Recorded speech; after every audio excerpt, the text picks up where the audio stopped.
इस वीडियो में आपको बताऊंगा यूपीएससी की स्टडी में किसी भी सब्जेक्ट को या किसी भी टॉपिक को आगे पढ़ने का सही तरीका क्या होता है। यह वीडियो यूपीएससी सीरीज की अब तक की one of the best video होने वाली है। कुछ नया सीखने को मिलेगा, मजा आएगा। आपसे सब बोलते रहते हैं पढ़ाई करो पढ़ाई करो पढ़ाई करो, लेकिन कोई ये नहीं बताता कि आपको पढ़ाई करनी कैसे है, पढ़ाई करने का आखिर सही तरीका होता क्या है। इस वीडियो में आप सीखेंगे आखिर पढ़ते कैसे हैं। आज अगर आपने इस वीडियो को ठीक से देख लिया और समझ लिया तो आपके लिए कोई भी एग्जाम हो सारे एग्जाम सिंपल बन जाएंगे। यूपीएससी भी आपको सिंपल लगने लगेगा, बस इस वीडियो को ठीक से देखते रहें। जैसा कि आपको पता होगा यह वीडियो यूपीएससी सीरीज का 13 पार्ट है, जिसमें 1 बाय 1 सारी वीडियो प्रोवाइड की जा रही है। लास्ट वीडियो बताया था कि किस यूपीएससी के नोट्स को आकर बनाते कैसे हैं, उस वीडियो को जाकर जरूर देखें। जैसा कि मैं आपको बताया यह वीडियो अब तक की आपकी one of the best video होने वाली है। तो इसमें आप सीखेंगे कि आखिर पढ़ाई करते कैसे हैं, उसके कितने टाइप्स होते हैं। यहाँ पे रीडिंग का मतलब स्टडिंग से है। दूसरा, यूपीएससी का जो एग्जाम है उसका पैटर्न कैसा होता है। थर्ड चीज़, आप जो पढ़ने जा रहे हो उस कंटेंट को फिक्स कैसे रखना है। फोर्थ चीज़, आपको कितना पढ़ना है। फिफ्थ, पढ़ने के आखिर टाइप कितने होते हैं। सिक्स चीज़, आपको टाइम को सेट कैसे करना है। और सेवन चीज़, रिविजन करने का तरीका क्या होता है। ये 7 चीज़ आप इस वीडियो में जानेंगे। तो सबसे पहले बात करते हैं कितने टाइप की रीडिंग होती है। तो यहाँ पर रीडिंग का मतलब स्टडिंग से। तो देखिए रीडिंग आपकी 2 टाइप की होती है, एक मटेरियल रीडिंग और एक मेंटली रीडिंग। मटेरियल रीडिंग में क्या होता है, आपके नोट्स, आपके बुक्स, आपका स्टडी मटेरियल जितना भी होता है उसको आप इसमें कंसीडर करते हैं। लेकिन मेंटली रीडिंग में क्या होता है, जो आप पढ़ने के बाद में उसका क्या थॉट प्रोसेस है, आपके आइडियाज़ कैसे हैं, आप उसके बारे में क्या सोच पा रहे हैं, दिमाग कितना खुल रहा है आपका उस चीज़ से, माइंड में सारी चीज़ें कितनी चल रही हैं, ये कहलाती है आपकी मेंटली रीडिंग। और सारे बच्चे यहीं पर गलती करते हैं, वो मेंटली रीडिंग को बिल्कुल हल्के में ले लेते हैं, इसको नहीं पढ़ते। वो केवल मटेरियल रीडिंग पर चले जाते हैं कि मेरा ये खत्म हो गया, मैं ये पढ़ लिया, किताबें खत्म हो गई, नोट्स खत्म हो गए, ये सारा खत्म हो गया। लेकिन मेंटली रीडिंग पर कोई फोकस नहीं करता। जो इस चीज़ पर फोकस करता है उसको पढ़ाई भी कम करनी पड़ती है, बेहतर तरीके से पढ़ाई करता है, उसके थॉट प्रोसेस, आइडियाज़ काफ़ी अच्छे हो जाते हैं। मटेरियल रीडिंग में आपकी ये चीज़ जानते हैं वाट, व्हेन, हाउ। लेकिन मेंटली रीडिंग में आप जानते हैं कि कोई भी चीज़ क्यों है और कैसे है। मटेरियल रीडिंग में आप जानते हैं कि जो फैक्ट आते हैं आप उनको तैयार करते हैं, जो उसके पॉइंट्स होते हैं उनको तैयार करते हैं। लेकिन मेंटली रीडिंग में आपके आइडियाज़ होते हैं, आपके थॉट्स होते हैं, आपका सोचने का तरीका होता है। ये सारी चीज़ें मेंटली रीडिंग में आती हैं। तो मैं उम्मीद करता हूँ इस चीज़ को आप समझ गए होंगे ठीक से। काफ़ी इंपॉर्टेंट चीज़ है कि पढ़ाई करने का आखिर टाइप कितने होते हैं, एक मटेरियल और एक मेंटली। दूसरी चीज़, यूपीएससी का आखिर पैटर्न कैसा होता है। तो देखिए पहले बात करते हैं पुराने पैटर्न के बारे में, फिर बात करेंगे नए पैटर्न के बारे में। तो देखिए जो पुराना पैटर्न था वो क्या, उसमें काफ़ी आपका स्टैटिक पार्ट था। स्टैटिक मतलब ऐसा पार्ट जो ज़्यादा चेंज नहीं होता है। इसमें आपके ये जो करंट से रिलेटेड चीज़ थी वो काफ़ी कम थी और जो बुक से मटेरियल था वो काफ़ी ज़्यादा था। इसका जस्ट अपोजिट है न्यू पैटर्न। इसमें डायनेमिक हो गया पार्ट। डायनेमिक मतलब काफ़ी सारी चीज़ें चेंजिंग आ रही हैं, काफ़ी फैलाव आ गया यूपीएससी के पैटर्न में। इसमें आपको करंट से रिलेटेड जो चीज़ होती है काफ़ी ज़्यादा पढ़नी पड़ती हैं, करंट ही ज़्यादा आता है। और जो बुक्स हैं फैक्ट हुए वो सारी चीज़ें कम आती हैं। जो आपका ओल्ड पैटर्न था उसमें इस टाइप के क्वेश्चन आते थे, वाट, हु, व्हेन, इस टाइप के क्वेश्चन पूछे जाते थे और डायरेक्टली क्वेश्चन पूछ ले जाते थे। लेकिन जो आपका न्यू पैटर्न आ रहा है उसमें क्वेश्चन को घुमा फिरा के पूछता है। वो उसमें पूछता है कि आप इस चीज़ के बारे में आखिर सोचते क्या हैं और क्यों सोचते हैं, अगर आप और आपके आइडिया क्या हैं। ये सारा जो थिंकिंग प्रोसेस होता है, अभी मैंने आपको बताया था मटेरियल रीडिंग, जो ओल्ड प्रोसेस था आपका और ओल्ड पैटर्न था वो मटेरियल रीडिंग पर ज़्यादा बेस्ड था। लेकिन जो मेंटली रीडिंग है वो आपके न्यू पैटर्न पर बेस है। तो आप मेंटली रीडिंग को जितना हाई रखेंगे उतना ही आप यूपीएससी को ज़्यादा अप्रोच कर पाएंगे, उतना ही आप उसको समझ पाएंगे। सारे बच्चे यही गलती करते हैं और यही उनका फेल होने का रीज़न है। कितना भी हार्डवर्क कर लेना, कितना भी कुछ कर लेना, लेकिन आप मेंटली और मटेरियल रीडिंग को नहीं डिफाइन कर पा रहे, ओल्ड और न्यू पैटर्न को डिफाइन नहीं कर पा रहे, तो आपका यूपीएससी क्रैक करना मुश्किल है। मैं ये भी उम्मीद करता हूँ कि आप इस चीज़ को भी समझ गए होंगे, पुराना पैटर्न क्या था, नया पैटर्न क्या था। अगर आपको वीडियो अभी तक पसंद आई है तो वीडियो को लाइक जरूर कर दें और चैनल पर नहीं तो चैनल को सब्सक्राइब करें। अब बात करते हैं कंटेंट के बारे में। तो सबसे पहली चीज़ है आप अपने कंटेंट को फिक्स रखिए कि आपको स्टडी मटेरियल है, आपको पढ़ना कितना है। इसको 2 कैटेगरी में डिवाइड करते हैं, एक ऑनलाइन एक ऑफलाइन। ऑफलाइन में क्या होता है, आपका जितनी बुक्स होती हैं, जितनी आपके नोट्स होते हैं, जितने आपके सब्जेक्ट्स होते हैं उसको फिक्स करेंगे आप इसमें एक ही टाइप का मटेरियल पढ़ के चलेंगे, ज़्यादा इस पर डिस्क्राइब नहीं करेंगे। आपने एक बुक चुन ली कि मुझे ये पढ़नी है तो मुझे यही पढ़नी है, ऐसा नहीं कि आगे चले और आपकी मतलब प्लानिंग चेंज हो गई, आपका मटेरियल चेंज हो गया, ऐसा नहीं करेंगे। ऑनलाइन मटेरियल को आप फिक्स करके रखेंगे। इसमें आपके बुक्स हुए, नोट्स हुए, मैगजीन्स हुआ, करंट अफेयर हुआ, न्यूज़पेपर हुआ, ये सारी चीज़ आप फिक्स कर लेंगे कि मुझे ये पढ़ना है तो यही पढ़ना है। ऐसे आपका दिमाग डाइवर्ट नहीं होगा। लेकिन ऑनलाइन में जैसे कभी क्या होता है, ये वेबसाइट अच्छा बता रही है, कभी दूसरी वेबसाइट अच्छी बता रही है, तो इसमें आपकी जो वेबसाइट की जो सर्च होती हैं, गूगल की जो सर्च होती है, यूट्यूब का जो होता है, तो ऑनलाइन में वो सारी आ जाता है। इसमें आप एक से ज़्यादा जगह पर जा सकते हैं, लेकिन तभी जब अच्छा हो। इसमें कंटेंट आपका फिक्स नहीं रहता, लेकिन कुछ टॉपिक ऐसे होते हैं जिनको ऑनलाइन पढ़ा जाता है। ये चीज़ मैं आपको वीडियो नंबर 15 में बताऊंगा कि आपको गूगल सर्च कैसे करनी है और कौन कौन से टॉपिक आपको गूगल सर्च में करने हैं, तो उस वीडियो को जरूर देखना। आपके अभी तक तीनों स्टेप हो गए, मटेरियल रीडिंग ये फिक्स हो गया, आप पुराना पैटर्न नया पैटर्न में जान गए और कंटेंट फिक्स हो गया। अब बात करते हैं कि आप इन सब के बाद में आखिर कितना पढ़ना है आपको। ऐसा तो नहीं है कि आप पढ़ते ही जाना है, तो दो चीज़ें आपको डिफाइन करनी पड़ेंगी। पहले सिलेबस को एनालाइज करना, सिलेबस को तो आपको लर्न कर लेना है एक एक वर्ड, और प्रीवियस ईयर क्वेश्चन पेपर्स को दिमाग में रखने हैं। जब भी अगर उनसे रिलेटेड कोई क्वेश्चन आता है तो आपके माइंड पे स्ट्राइक करना चाहिए, वो चीज़ आपको समझना चाहिए कि मेरे उससे क्वेश्चन आ रहा है तो मुझको इस टॉपिक को पढ़ना ही पढ़ना है। तो ये दोनों चीज़ सिलेबस और प्रीवियस ईयर क्वेश्चन पेपर आपको बताएंगे कि आपको पढ़ना क्या है, यही आपको बताएंगे कि आपकी डिमांड क्या है, यही बताएंगे आपकी नीड क्या है। इंपॉर्टेंट चीज़ क्या है, जब आप प्री के लिए पढ़ते हैं तो प्री के लिए आपको फैक्ट ज़्यादा याद रखने पड़ते हैं, आपको डेटा याद करना पड़ता है, कंसेप्ट कम याद करना पड़ता है। कंसेप्ट हालांकि पढ़ना पड़ता है लेकिन उतना नहीं जितना मेंस के लिए।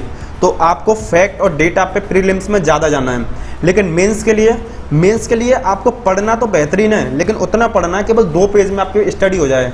ऐसा नहीं आपने कोई भी टॉपिक पढ़ना स्टार्ट किया उसको 10 पेज में 8 पेज में ख़त्म कर रहे हैं, लेकिन जब आप मेंस में लिखेंगे तो मेंस में तो केवल आपको इतना ही टाइम होता है, आप 2 से 2.5 पेज भर पाएँ। तो आपको उतना ही पढ़ना है जितना आप मेंस में लिखें, इस चीज़ को ध्यान रखें, उतना ही पढ़ना है जितना आप मेंस में लिखेंगे। आप उससे थोड़ा सा ज़्यादा पढ़ सकते हैं, बाई चांस वहाँ पे जाके भूल गए तो आपको बेहतरीन से बेहतरीन पॉइंट डालने हैं। मैं कह रहा हूँ यहाँ पर केवल आपको किसी भी टॉपिक को केवल 2 पेज में ख़त्म करना है, तो उन 2 पेज में बेहतरीन से बेहतरीन बढ़िया से बढ़िया चीज़ डालनी है, तभी आप उसमें अच्छे नंबर ला पाएंगे। और वही सारी चीज़ आपकी प्री क्वेश्चन से, जो प्री के क्वेश्चन होते हैं उससे रिलेटेड रहना चाहिए। तो मैं उम्मीद करता हूँ कि आपको ये चीज़ ठीक से समझ में आ गई होगी कि आखिर प्री के लिए और मेंस के लिए पढ़ना क्या होता है और कितना पढ़ना होता है।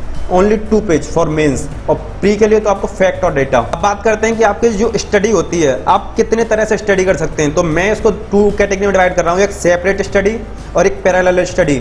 सेपरेट स्टडी में क्या होता है, आप किसी भी टॉपिक को उठाते हैं या किसी भी सब्जेक्ट को उठाते हैं और बोलते हैं कि जब मेरा ये कंप्लीट हो जाएगा इसके बाद ही मैं किसी दूसरे को स्टार्ट करूँगा, वो कहलाता है आपका सेपरेट स्टडी।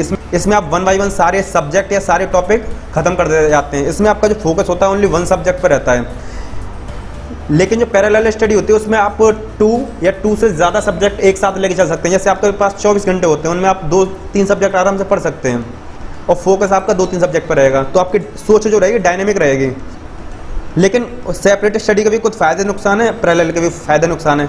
सेपरेट जो होता है आपका लेस एफिशिएंट हो सकता है, मैं ये नहीं कह रहा होता है, हो सकता है ये आपको बोर कर सकता है, क्योंकि आप एक ही सब्जेक्ट को पढ़ रहे हैं तो आपका प्रोडक्ट भी इससे ज़्यादा नहीं निकले, लेस प्रोडक्टिव हो सकता है। लेकिन जब पैरेलल स्टडी करेंगे आप 6 घंटे किसी सब्जेक्ट और 6 घंटे किसी सब्जेक्ट को, तो आप उसमें ज़्यादा इफेक्टिवनेस ला सकते हैं, उसमें आपको बोरियत नहीं होगी। आप एक सब्जेक्ट में पढ़ते पढ़ते बोर हो गए तो आप नेक्स्ट को पढ़ लीजिए, तो आप उसमें बोर नहीं होंगे, ज़्यादा प्रोडक्ट निकल के आ सकता है। और डायनेमिक सोच जो रहती है पैरेलल वाले में रहती है, वो आपके ऊपर डिपेंड करता है आप सेपरेट को ज़्यादा तवज्जो दे रहे हैं या पैरेलल को तवज्जो दे रहे हैं, ये आपके ऊपर डिपेंड करता है किस तरीके से आप पढ़ रहे हैं। तो मैं आपको रिकमेंड करूंगा, अगर आपके पास ज़्यादा पढ़ने की कैपेसिटी, आप 12 से 15 घंटे पढ़ने की कैपेसिटी रखते हैं तो आप पैरेलल स्टडी को पढ़िए। अगर आपके पास 4 से 6 घंटे या 7 घंटे हैं तो आप सेपरेट स्टडी को पढ़िए, एक टॉपिक को पढ़िए, उसको धुआंधार पढ़ के ख़त्म कीजिए। मेरा जो पढ़ने का तरीका होता है मेरा यही होता है, जब मुझे पता होता है कि मैं 8 से 10 घंटे पढ़ सकता हूँ तो मैं पैरेलल स्टडी पढ़ता हूँ। लेकिन मुझे जब पता है कि मेरे पास 4 से 5 घंटे हैं तो मैं सेपरेट स्टडी पढ़ता हूँ। वो डिपेंड करता है कि आपके डेज कितने और आप कितना काम कर रहे हैं, उस पर डिपेंड करता है। तो आप इस चीज़ को अपने आप सेट कर सकते हैं। अब बात करते हैं आपको अपना टाइम फिक्स कैसे करना है। किसी भी टॉपिक को पढ़ने जा रहे हैं या किसी भी सब्जेक्ट को पढ़ने जा रहे हैं, कोई भी स्टडी हो, यूपीएससी की हो या कोई भी स्टडी हो, मैं आपको एक चीज़ रिकमेंड करूँगा, इस वीडियो को आप अपने भाई बहनों और अपने फ्रेंड्स तक भी शेयर करें। ये केवल यूपीएससी के लिए नहीं है, ये सबके लिए वीडियो है।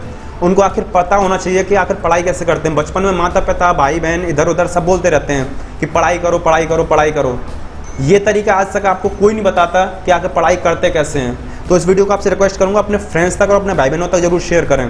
तो बात करते हैं कि अपने टाइम को कैसे सेट करना है। तो देखिए, आपका जो कंटेंट है पहले आपने वो फिक्स कर लिया, ऑनलाइन पढ़ना ऑफलाइन पढ़ना है, सिलेबस को एनालाइज कर लिया, और जो आपने सिलेबस को एनालाइज किया उसके बाद में ये फिक्स करना है कि आपका कंटेंट है कितना। ये तो फिक्स कर लिया ऑनलाइन ऑफलाइन है, कंटेंट है कितना, उसमें आपको कितना पढ़ना है और कितना टाइम लगेगा। ये चीज़ फिक्स करनी, कितना टाइम लगेगा, मैं उसको कितने टाइम में कवर कर सकता हूँ। ऐसा नहीं कि आप उस चीज़ को 8 घंटे में पढ़ रहे हैं लेकिन मैं बोलूँगा 5 घंटे में पढ़ लूँगा या 10 घंटे में पढ़ूंगा। आप उसको उतना ही टाइम दीजिए जितने में आप उसको अचीव कर सकें और आपका टाइम वेस्ट भी ना हो। तो उतना ही टाइम देना है आपको, ज़्यादा टाइम नहीं देना और ना कम टाइम देना।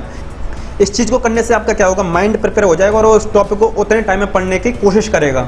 दूसरी चीज़, जब आप पढ़ाई करेंगे तो आपको बीच बीच में प्रॉपर गैप देने हैं। यानी मान लो आपको 8 घंटे पढ़ाई करनी है, तो उस 8 घंटे में आपको बीच बीच में मान लो 40 मिनट बाद, 45 मिनट बाद आपको 5-5, 10 मिनट का गैप देते रहने हैं। उस हिसाब से पढ़ाई करनी है। और गैप 2 टाइप के होते हैं, एक आवरली गैप जो मैं आपको बता रहा हूँ, और एक डे के गैप। जैसे आप टॉपिक को 5 दिन में पढ़ रहे हैं तो 5 दिन में कितना कितना गैप के साथ में इसको पढ़ेंगे। दूसरी चीज़, इसको करने से आपका जो टारगेट होते हैं उसको कंप्लीट करने में आपको हेल्प रहती है कि मेरा इतना टाइम है, मैं अपने टारगेट को इतना मैं कंप्लीट करूंगा, मेरा इस सब्जेक्ट को इतने टाइम में खत्म हो जाएगा, मुझे इतने में कवर कर लूँगा इस चीज़ को। तो टाइम फिक्स करने का आपका सबसे ज़्यादा फायदा यही रहता है, तो इसलिए आपको टाइम फिक्स करना चाहिए। अब बात करते हैं सबसे इंपॉर्टेंट चीज़ के बारे में, वो है रिविज़न। तो रिविज़न आपका one of the most important चीज़ में से एक होती है, क्योंकि यूपीएससी एक लंबी रेस है, आपको लंबी प्रैक्टिस करनी पड़ेगी, लंबी दौड़ है। तो आपको उसके लिए माइंड को अच्छा से प्रिपेयर करना पड़ेगा और बीच बीच में रिवीजन कैसे करना है इसकी भी स्ट्रेटजी बनानी पड़ेगी। क्योंकि इस चीज़ को जान लीजिए, रिवीजन मेक्स डिवीजन। आपका जब रिवीजन अच्छा होगा तभी आपकी अच्छी डिवीजन बनेगी। तो आपको रिवीजन करने के 3 टाइप्स हो सकते हैं। एक वीकली रिवीजन, जिस चीज़ को आप भूलने के ज़्यादा चांसेस रहते हैं तो आप उसको वीकली 1 वीक या 2 वीक के हिसाब से डिवाइड कर सकते हैं। जिसको कम भूलने के चांसेस रहते हैं उसको मंथली डिवाइड कर सकते हैं, और जिसको भूलने के और कम चांसेस रहते हैं, यानी आपको उसको ठीक से पढ़ लिया और आगे आप जाके पढ़ेंगे, तो आपको उसको 1 क्वार्टर या 2 क्वार्टर में डिवाइड कर सकते हैं। 1 quarter mean 3 month, 2 quarter mean 6 month. तो रिवीजन वाले पार्ट को आप मिस मत करना। एक चीज़ और बता दूँ, जो चीज़ आप पूरे दिन में पढ़ाई करते हैं उस चीज़ को आप सोने से पहले पक्का रिवाइज करके सोइए। ये आपके माइंड के लिए लॉन्ग टाइम मेमोरी में सेट हो जाता है। दोबारा बोल रहा हूँ, जब पूरे दिन में आप जो पढ़ाई कर रहे हैं उसको आप सोते टाइम रिवाइज करके सोइए। मैं बस आपसे एक ही रिक्वेस्ट करना चाहूँगा, वीडियो बनाने में काफ़ी मेहनत लगती है, बहुत टाइम लगता है अच्छा कंटेंट देने में। वो सारी चीज़ मैं आपको प्रोवाइड करता हूँ जो मैं खुद अप्लाई करता हूँ अपने ऊपर। तो इसलिए वीडियो को जाते जाते शेयर कर दिया करें, आपसे रिक्वेस्ट है चीज़ के लिए। और वीडियो आपके लिए फ़ायदेमंद होती है, आपको लगता है कि वीडियो ने थोड़ा फ़ायदा किया है, मैं इससे कुछ सीखा हूँ, तो प्लीज़ कमेंट भी किया करें, वीडियो को शेयर करें और कमेंट करें। चैनल पर नए तो चैनल को सब्सक्राइब तो कर ही लीजिए। जैसा आपको यहाँ पर कंटेंट और इन्फॉर्मेशन मिल रही है, शायद कोई भी कोचिंग आपको ऐसा कंटेंट नहीं देगी, वो केवल ओरली बता देते हैं, वो भी टूटी फूटी इन्फॉर्मेशन, डिटेल में नहीं बताते इस चीज़ को। मैं आपको डिटेल में बता रहा हूँ, काफ़ी मेहनत करके बता रहा हूँ, तो इसलिए वीडियो को शेयर करते हैं। इसके साथ ही वीडियो को समाप्त करते हैं। जय हिंद।